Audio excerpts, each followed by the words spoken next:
नमस्कार, आदाब, आवाज द वॉइस में आप सभी का स्वागत है। खैर मकदम है। हमारे साथ है हमारे स्टूडियो में खास मेहमान डॉक्टर माया पारिजात, जो कि ऑथर हैं, काउंसलर हैं और कॉर्पोरेट ट्रेनिंग देती हैं और एक समाज सेविका भी हैं। इतने सभी गुण हैं इनमें। तो आइए सबसे पहले तो इनका स्वागत करते हैं। आइए जानते हैं इन्होंने कैसे ये शुरुआत की। बहुत बहुत स्वागत है आपका। नमस्कार। Thank you so much. नमस्ते। तो इतने सारे गुण उसमें आपने इतनी पहचान बनाई, तो कैसे आपने शुरुआत की? ऐसा कुछ शुरू में जागरूक होकर नहीं किया जाता है। जो आपके अंदर कहीं वो कुछ चीज़ें होती हैं, शायद वो माहौल मिलने से पल्लवित होती रहती हैं। तो साहित्य का बीज मेरे अंदर बोया मेरे बड़े भाई ने, जो बहुत साहित्य प्रेमी थे और साहित्य की क्लासेस वगैरह घर में लिया करते थे। और उस वक्त मैं एक छोटी बच्ची थी, तो मैं चुपचाप चीज़ों को आते जाते सुना करती थी और अवशोषित किया करती थी अपने अंदर। और वो कब रच बस गया नस नस में पता नहीं चला। जी। और वो कविताएं पढ़ाया करते थे। मैंने कविताएं लिखना शुरू कर दिया था काफ़ी नाजुक उम्र में। जी। तो ये मेरा सूत्रधार रहा है ज़िंदगी भर के लिए। और बहुत बार ऐसा हुआ है कि बहुत सारी विपरीत परिस्थितियां रहीं, जो भी रहा, लेकिन कहीं ना कहीं साहित्य से जो ये जुड़ाव था, जी। जो चीज़ों को एक मूक अभिनय के तौर पे देखना, उन्हें आत्मसात करना, उनके बारे में उस तरह से सोचना जिस तरह से हम पर्दे पे देखते हैं या किताबों में पढ़ते हैं, एक अपनी ही एक अलग दुनिया दिमाग में बसा ली थी। जी। और वहीं से वो एक उधेड़ बुन भी चलती रहती थी विचारों की। खुद को अभिव्यक्त करना अच्छा लगता था, थोड़ी सी एक्सप्रेस करना। हाँ, खुद को अच्छा। तो बहुत सारी चीज़ें होती थी जहाँ पे जब भी ज़रूरत है तो पूरा अच्छे से मैं अपने आप को अभिव्यक्त करने की कोशिश किया करती थी। तो वो शायद वो पड़ाव था जहाँ पे कि ये बीज डला और फिर धीरे धीरे अंकुरित हुआ। जी, इस माहौल में हाँ, आगे आगे हाँ जी, बढ़ता गया हाँ जी, बढ़ता गया। हाँ तो जी। हम आप बात करेंगे आपकी उस किताब के बारे में जो आपने इतनी बड़ी कलाकार की जीवनी के बारे में लिखी है, I am fleeting moment in time, जो एक अंग्रेजी में अभी अभी छपी है। तो पद्मश्री इतनी बड़ी कलाकार के बारे में, उसकी खास तौर पे जीवनी के बारे में एक मतलब चुनौती का काम होता है। और कैसा अनुभव हुआ? मतलब ये चुनौती दोनों ही साइड्स पे तो थी। उसको शब्दों में फिर उतारना हाँ, एक मतलब चुनौती ये है। चुनौती दोनों ही तरफ थी। ये जी। मेरे लिए, मैं चाहती थी, ये मेरी आकांक्षा थी कि ये मेरा मास्टरपीस हो। अच्छा। और मेरे लिए एक चुनौती थी कि एक ऐसा व्यक्ति जो अपने आप में पहले से इतना सेलिब्रेटेड है, बहुत बड़ी सेलिब्रिटी हैं, जी। पद्मश्री हैं जी। और अंतर्राष्ट्रीय ख्याति प्राप्त नृत्यांगना हैं, अपने जी। क्षेत्र में अपना सर्वस्व दे चुकी हैं, इंटरनेट पे उनके बारे में सब कुछ पहले से दिया हुआ है, जी। इतनी सारी उनकी परफॉर्मेंसेस का जिक्र यूट्यूब खोलते ही जी। नजर आता है, उनका नाम डालते ही चीज़ें दिखती हैं। तो मैं असमंजस में थी और किंग कर्तव्य विमूढ़ थी कि मैं ऐसा क्या ला पाऊंगी नया, जो कि पाठकों को नहीं पता हो या इनके दर्शकों को नहीं पता ये हो। तो वो कैसे मेरे इन्होंने लिए, मेहनत की, कैसे हाँ, शुरुआत की, कैसे गुरु शिष्य परंपरा, क्योंकि कि इसमें मैं तो क्या पूरा नया दे लाइफ। पाऊंगी। हाँ, और मेरे ही साथ साथ उनके लिए भी एक बहुत बड़ी चुनौती थी, क्योंकि जी। उनको इस तरह के प्रस्ताव कई मिल चुके थे कि बहुत लोग उन पे लिखना चाहते हैं, पीएचडी शोभना जी को। करना चाहते हैं। हाँ जी। तो लेकिन अपनी पूरी जिंदगी आप अपने बायोग्राफर के हाथ में सौंपते हैं। आपने जो भी आज तक किया, उनके एवरी बचपन मोमेंट। से लेके और आज तक के जितने भी उनके विभिन्न आयाम रहे हैं, पड़ाव रहे हैं इस कलात्मक यात्रा के, उन सबको एक तरह से उन्हें अपना पूरा विश्वास मुझे देके मुझ में सौंप देना था।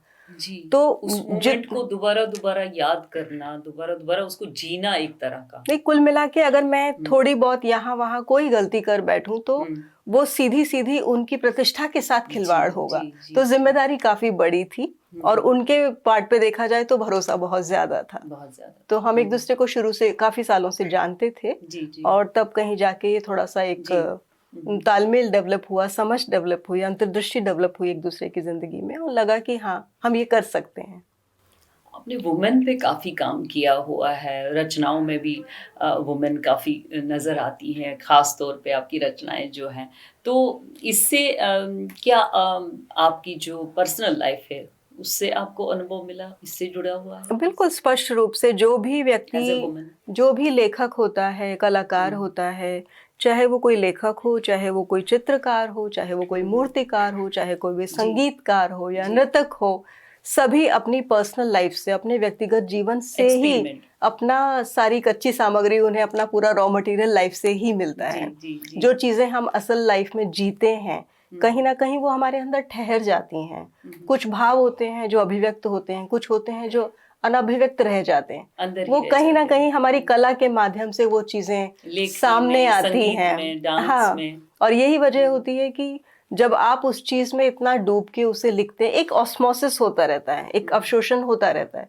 तो जब आप उस चीज को जब सामने कागज पे लाते हैं या अपने कैनवस पे लाते हैं या अपने स्टेज पे लाते हैं या अपने म्यूजिकल नोट्स में उनको रिफ्लेक्ट करने की कोशिश करते हैं, तो यही वजह होती है कि उस वक्त फिर सामने वाले दर्शक या पढ़ने वाले पाठक जी। और या सुनने वाले श्रोता उससे अपने आप को कनेक्ट कर पाते हैं, क्योंकि वो जिंदगी से पैदा हुआ है और वो एक दूसरी जिंदगी को छूने जा रहा है। जी जी। तो एक लाइफ कोच के बारे में, एक जो आप स्किल काउंसलर, कॉर्पोरेट ट्रेनिंग, तो आजकल की जो युवा पीढ़ी है, आजकल की जो यूथ्स हैं, उनके लिए बहुत चैलेंजिंग है।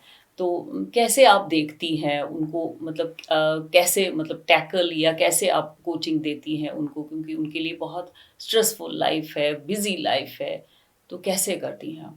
क्योंकि मतलब जीवन की सरिता तो बह रही है। मैं जी। अगर अपनी पिछली पीढ़ी को देखूं या मैं अपनी अगली पीढ़ी को देखूं या जी। जो मैं बीच में हूं मैं अपने आप को देखूं, हुँ, तो समय के साथ साथ बहुत सारे बदलाव आए हैं। हुँ। जब जब हम सीखा करते थे तब हम अपने आसपास के शारीरिक माहौल से, फिजिकल वर्ल्ड से सीखा करते थे, भौतिक वर्ल्ड से सीखा करते थे। अब जो हमारे बच्चे हैं, आज की जो जनरेशन है, वो लोग इंटरनेट से सीख रहे हैं। मतलब तब ये होता था कि दादा दादी बैठ के कहानियां सुनाया करते थे या छुट्टियों में नाना या नानी के यहाँ जाके उनके पास रजाई में दुबक हाँ, के और कि कहानियां नियमित सुनने में, का। और एक मतलब दूरदर्शन, और उस पे वो वैसा हुआ हाँ, करता और था। मतलब यहाँ तक कि कुछ समझ में आए नहीं आए, पसंद आए नहीं आए, जो भी सीरियल है या टीवी पे जो भी आ रहा है वो हम बैठ के देखा करते थे और हम इंतजार किया करते थे जी उसका। जी वो बिल्कुल। चित्रहार का जमाना था। अभी ये है कि बच्चों की उंगलियों पे पूरा जमाना है और वो और जो एनी टाइम। चाहे किसी भी तरह की सूचना, किसी भी तरह की कोई भी इंफॉर्मेशन उनके लिए वो एक चुटकी भर बजाते ही सामने उपलब्ध हो जाती है। तो जितनी ज्यादा इससे सुविधाएं बढ़ी हैं, उससे कहीं ज्यादा उससे चुनौतियां भी बढ़ी हैं और इतना ज्यादा क्या क्या एब्जॉर्प्शन हो रहा चुनौतियां है। आती हैं जब आप हाँ, मतलब इतना काउंसलिंग ज्यादा करती हैं? तकनीक का इतना ज्यादा एब्सॉर्प्शन हो रहा है हाँ हाँ। कि जो रिश्तों की गर्माहट थी वो कम हो गई है, क्योंकि हर व्यक्ति अपने आप में संपूर्ण नहीं होता। उसकी बहुत सारी कैपेसिटी। जिज्ञासाएं होती हैं, सोच होती है, समझ होती है। और हमारे जो यूथ हैं, आज के जो जी। युवा हैं, बहुत सारी ऐसी समस्याओं से जूझते हैं क्योंकि प्रतिस्पर्धा का ज़माना है। जी। चाहे वो पढ़ाई का मामला हो, चाहे वो अच्छी लुक्स का मामला हो, या अपनी ब्रांडिंग करने का मामला हो, या अपने करियर में दूसरों से आगे निकलने की जो एक बहुत अंदर टफ, से एक बहुत होड़ टफ। है। हाँ हाँ, ये कंपटीशन। सारी चीज़ें और ख़ास तौर से पेरेंट्स का ऐसे में बच्चों को प्रेशराइज़ करना या एक एक 9th 10th वाले लेवल के जस्ट बाद ही उन्हें बाहर भेज दिया जाना, कोटा क्लासेस, और ये इतनी सारी चीज़ें हमने सुनी हैं। इसी को कहीं मैंने वो प्रतिबिंबित करने की कोशिश की है अपनी किताब फायरफ्लाइज में भी, जहाँ मैं बात कर रही हूँ कि ये कौन-कौन से प्रभाव हैं जो बच्चे अपने अंदर रिफ्लेक्ट होते हुए देख रहे हैं और उस चीज़ को समझ नहीं पा रहे हैं, वो उनके लिए चैलेंजिंग बनता जा रहा है। तो इतने सारे जो दबाव हैं, इनकी वजह से उनका अपना खुद का बचपन या उनकी युवावस्था, जो लड़कपन जिसमें हम बहुत सारे एन्जॉयमेंट्स किया करते थे, वो सब चीज़ें गायब होती चली जा खत्म रही हो हैं। गई है और एक लगभग। डिप्रेशन जैसी बीमारी जो अपने आप में बहुत बड़ा जी, एक ब्लैक स्ट्रेस। हाँ। डॉग है जो निगल रहा है बच्चों को, और उसको उसका समाधान हमारे पास तुरंत कोई नहीं है। हम हर चीज़ को चैट जीपीटी से समझने की कोशिश करते हैं। हम आज भी, फिर भी मेरी पीढ़ी के लोग या मेरे मेरे से पुराने लोग फिर भी कोशिश करते हैं कि दोस्तों का एक सर्कल बना रहे जहाँ पे कि हम अपनी इंटरेक्शन विचारों का करें। आदान प्रदान कर हाँ, सकें, एक दूसरे को अपने समझ इमोशंस। सकें। हाँ। हाँ, हम अपने इमोशंस को प्रोसेस करने में जी किसी की जी हेल्प जी। ले सकें। बिहेवियर। बिल्कुल। लेकिन हमारे इंटरेक्शन, ये जो बहुत हमारे जरूरी है। युवा हैं, वो ये नहीं करना चाहते हैं। वो अपने आप में बहुत एकाकी द्वीप की तरह हो जी गए जी हैं। जी। वो जी खुलना जी। नहीं चाहते, वो हर चीज़ को तकनीक से समझना चाहते हैं। जी। तो ये अपने आप में एक डिप्रेशन की एक वजह भी है, और ऊपर से देखने पे रोकथाम दिखती है बट अपने आप में एक वजह भी है। जी। तो मेरी कोशिश ये रहती है कि काउंसलिंग के माध्यम से जो भी बच्चे, जो भी युवा, जो भी बड़े लोग किसी भी तरह की समस्या से अगर जूझ रहे हैं और उसे समझना चाहते हैं, तो उन विचारों को, उन भावों को संश्लेषित करने में मेरी क्या मदद हो सकती है, वो आप गहराई उसमें तक जाके हाँ कोशिश करती हूँ जी। समझने की। नेक्स्ट वेव, जिसमें आपने उद्यमों के बारे में बात मतलब लिखा है, और क्या आपको लगता है कि जो हमारा देश है, भारत है, उसमें पहले से ज़्यादा जागृति हुई है इस प्रति, बिज़नेस के प्रति, और आत्मविश्वास बनना? बिल्कुल आपको क्या जागृति लगता हुई है? है, क्योंकि पहले भी ये होता था कि हम अपनी संदूक में पैसा जोड़ते थे या हम पोस्ट ऑफिस में पैसा जोड़ते थे, और जी। हमें लगता था कि शायद हम अपनी नौकरी से जब थक जाएंगे, या बहुत बार ऐसा होता था कि कमर तो तोड़ नौकरी करनी होती थी। बहुत सारे लोग सेठों के यहाँ काम करते थे, किस किस तरह से जीविका चलाने के लिए कोशिश इंसान करता ही पैसा है। बचाते हाँ, थे, हाँ, लेकिन सेविंग्स। कहीं ना कहीं एक सपना, एक अभिलाषा, एक महत्वाकांक्षा हुआ करती थी कि किसी दिन जब मेरी ये नौकरी खत्म हो जाए तो मैं अपने आप से अपना काम करना चाहता हूँ। और उसके लिए वो पैसा जोड़ते थे अपने तरीकों से, उनके जो हम्बल तरीके थे।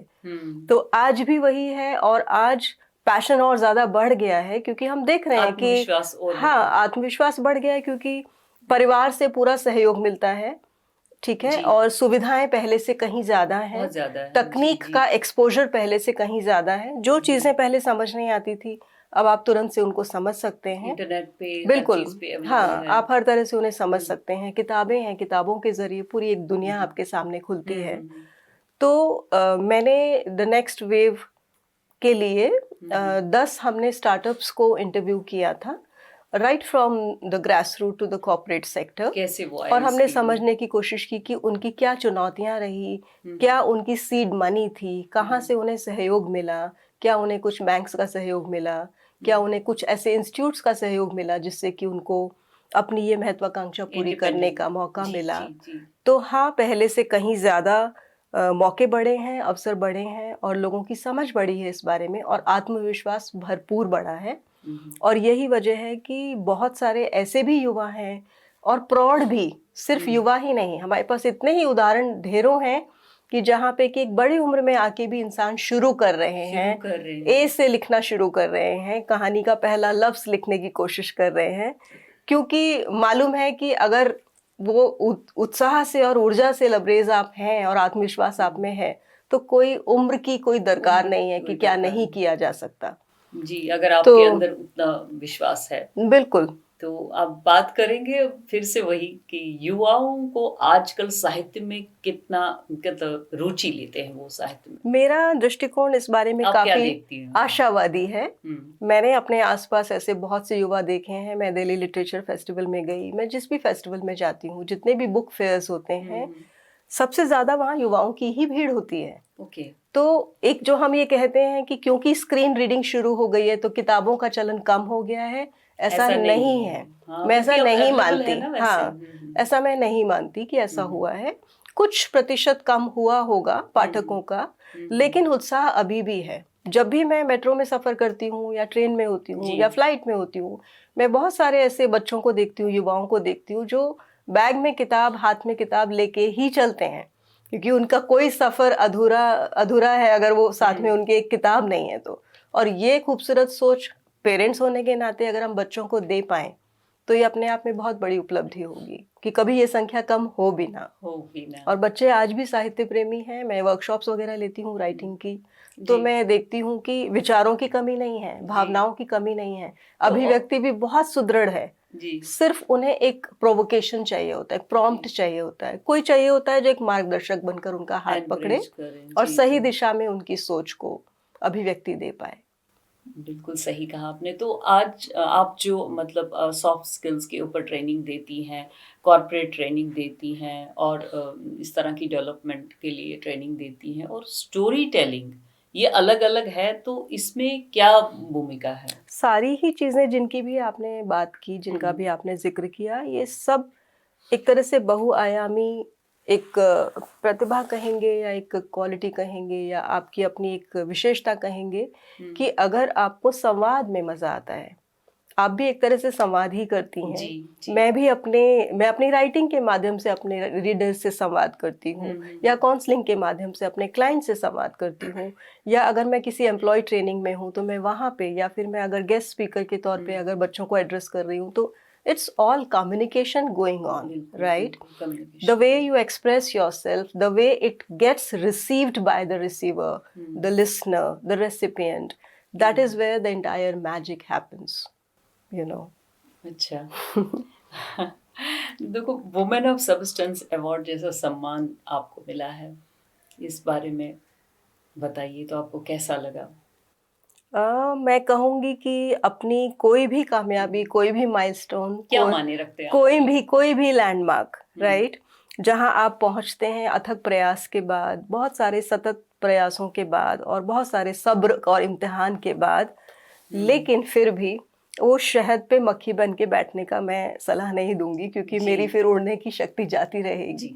तो जो मिला, रुकना नहीं है। हाँ, जो मिला वो बहुत अच्छा है, उसका उत्सव मनाइए, उसे सेलिब्रेट कीजिए, लेकिन विनम्रता अपने साथ में हमेशा रहनी चाहिए, और आगे के लिए प्रयास कभी खत्म नहीं होना चाहिए, क्योंकि अगर It's always a new beginning. It's always a new beginning, and it's a constant way, and the joy is not at the end of some supposed destination. We think that is a destination. No. There is no destination. It's just a beautiful path which goes on forever. इसे तो encourage ही होता हाँ, है। मजा रास्ते का है, जी, बजाय मंजिल के। मंजिल सिर्फ एक प्राकल्पना है हमारे दिमाग में, कि हम किसे मंजिल कहेंगे, क्योंकि कल अगर मेरे लिए ये अवार्ड मंजिल था, तो आज वो अवार्ड हो चुका, तो इसका मतलब मुझे आगे बढ़ना बंद कर देना होगा। वो मुझे नहीं करना है, तो मंजिल दूसरी हो गई। तो ये एक तरह से ये वो गुंबद है, वो आर्क है, या वो मरुस्थल का वो जो मृग मरीचिका है, जितना आगे आप बढ़ते हैं तो लगता है कि और दूर है।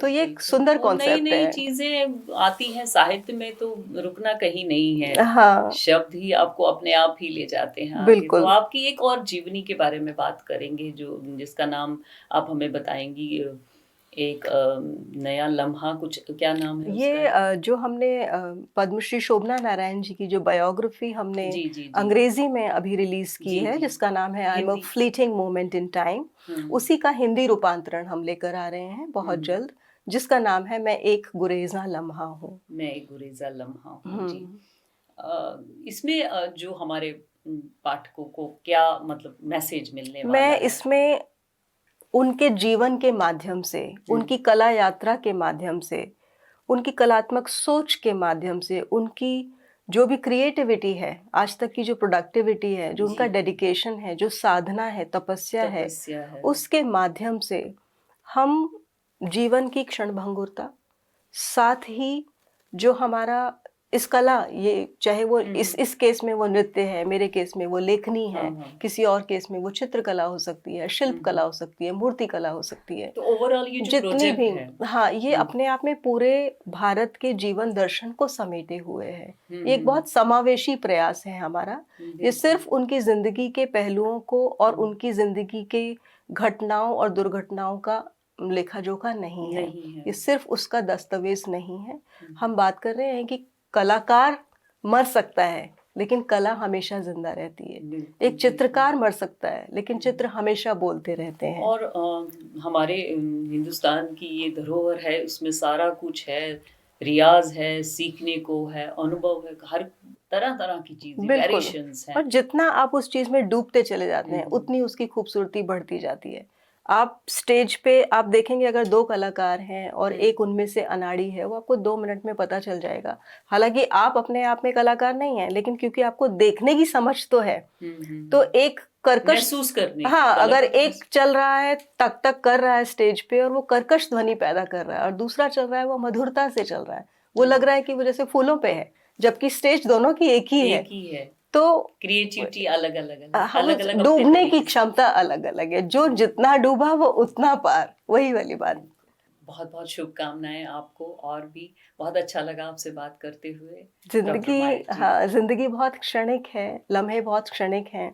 जैसा हमने कहा कि हम सब एक गुजरता हुआ गुरेजा लम्हा है, हम चले जाएंगे, लेकिन जीवन प्रवाह हमेशा रहेगा। तो ये जो क्रिएटिविटी की जो तमन्ना है, जितने भी बड़े से बड़े चैलेंजेस आए, कोरोना आया, कोई भी बड़े से बड़ा चैलेंज आया, बीमारियां हैं, कैंसर है, एकदम ऐसे कुकुर मुत्ते की तरह बढ़ रहा है, हर चौथे आदमी को आप सुनते हैं कि ये तकलीफ है। तो जितनी भी जीवन की तकलीफें हैं उनसे जूझने की क्षमता पैदा होती है आपको, अगर आप में रचनात्मकता होती है। एक शेर के साथ जी जी, जरूर खत्म जरूर। करना चाहूंगी। मैं तो सुनना ही चाहती थी क्योंकि आपने तो काफी पोइट्री में लिखा हुआ है। नहीं, ये शेर मिर्ज़ा गालिब का है जी और बहुत ही सुंदर शेर है जिसमें कि वो कहते हैं कि घर में था ही क्या जिसे तेरा गम गारत करता, घर में था ही क्या जिसे तेरा गम गारत करता, वो जो हम रखते थे एक हसरते तामीर सो है। वाह वाह वाह। तो बस जज्बा बना रहना चाहिए। जी जी, बहुत बहुत शुक्रिया डॉक्टर माया पारिजात। आभार।